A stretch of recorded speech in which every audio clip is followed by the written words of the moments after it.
Hujambo na karibu tena mtazamaji wa The World News katika kipindi hiki cha ulimwengu wa siasa. Mimi ni Adam Hussein. Kamanda mkuu wa jeshi la Iran IRGC anasema taifa hilo limejiandaa kwa kila hali, huku akionya Marekani. Katika kipindi cha hivi karibuni kumekuwa na matishio ya kuishambulia Iran, licha ya kwamba Donald Trump alikuwa akimuonya waziri mkuu wa Israel Benjamin Netanyahu kusitisha mashambulizi yake dhidi ya Iran. Hata hivyo, kamanda mkuu wa jeshi la walinzi wa mapinduzi ya Kiislamu IRGC Meja Jenerali Hossein Salami amepuuza vikali vitisho vya kijeshi kutoka kwa Israel dhidi ya jamhuri hiyo ya Kiislamu ya Iran, akisisitiza kuwa taifa hilo limejiandaa kikamilifu kukabiliana na hatari yoyote na lina uwezo wa kujilinda dhidi ya aina zozote za vitisho. Akizungumza katika mkutano uliofanyika mjini Hamadan, magharibi mwa Iran, Meja Jenerali Salami alisema, "Tunawaambia viongozi wa Marekani na Israel kuwa tuko tayari kwa kila hali. Taifa letu halitawahi kusalimu amri kwa matakwa ya kisiasa ya mataifa mengine.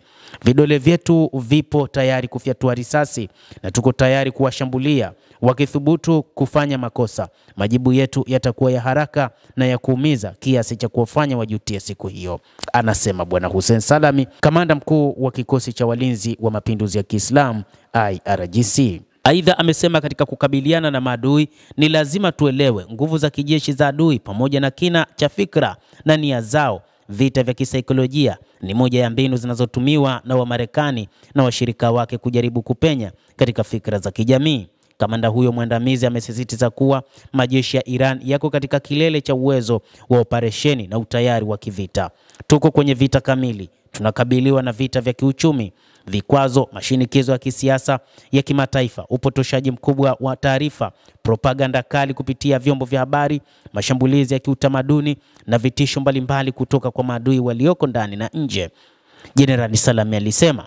Aidha, ameongeza kusema kwamba licha ya vitisho vyote, Iran imesimama imara, huku taifa likiendelea mbele kwa uthabiti, na kwamba wananchi wake hawatakubali kushinikizwa na matakwa ya kisiasa ya mataifa mengine. "Tuna udhibiti wa juu katika nyanja za kiulinzi na tumekuwa tukijipatia nguvu za kukabiliana na mataifa yenye nguvu duniani na tupo tayari kwa ajili ya mapambano," kamanda huyo anasema.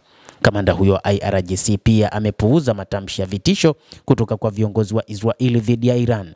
Anasema, "Kwa mara nyingine na tahadharisha, wakithubutu kufanya kosa lolote, tutawafungulia milango ya maangamizi bila kusita," ameongeza Hossein Salami, kamanda wa jeshi la mapinduzi ya Kiislamu ya Iran.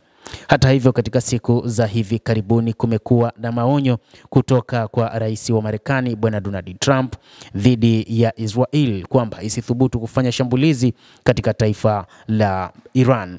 Katika mazungumzo ya Netanyahu, alimwambia Trump kwamba sasa ni wakati mwafaka wa kuchukua hatua za kijeshi, akiashiria kuwa diplomasia haina tija. Lakini Trump hata hivyo hakukubaliana na msimamo huu wa Netanyahu, akisema hii ni fursa nzuri ya mazungumzo, hatua inayoashiria mvutano wa muda mrefu kati ya viongozi hao wawili kuhusu jinsi ya kukabiliana na Iran. Rais wa Marekani Bwana Donald Trump amesisitiza kuwa mashambulizi ya Israeli dhidi ya Iran hayafai kufanywa hivi sasa kwa sababu tuko karibu sana kufikia suluhu. Washington na Tel Aviv kwa muda sasa zimeendelea kugawanyika kuhusu jinsi ya kukabiliana na makubaliano ya nyuklia ya Iran. Wakati timu ya Trump inafuatilia mfumo wa kupuuza mvutano, Netanyahu anashinikiza kutumiwa njia ya mabavu zaidi na ya kijeshi. Endelea kutufuatilia mtazamaji, na usisahau kulike, usisahau kucomment, kadhalika na kusubscribe channel yetu hii. Utakuwa ukipata habari hizi kwa mapana hapa The World News. Mimi ni Adam Hussein. Endelea kuwa nasi wakati wote.